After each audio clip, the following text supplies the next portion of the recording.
पहले के समय में कम साधन थे साहब, एक कमरे में कई भाई बहन, और खाने के लिए लोग मक्खन और नमक रोटी हाथ में लेकर के खा करके निकल जाते थे। बड़ी ताकत। आजकल के बच्चों को ना कहें तो अच्छा है।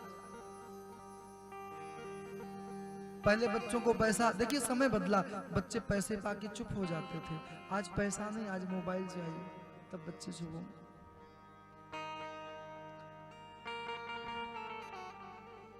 ये मोबाइल एक ऐसी ग्रह है ना। अच्छा, ग्रह कितने होते हैं, कितने लोग जानते हैं ग्रह कितने होते हैं? 9 ग्रह होते हैं ना। 10वां ग्रह कौन है पता है? जमाई, जमातो 10वां ग्रह। और मुझे हमारा जो एक ग्रह आ गया है, ये मोबाइल ऐसा आ गया है कि बच्चों का जीवन समाप्त होता जा रहा है।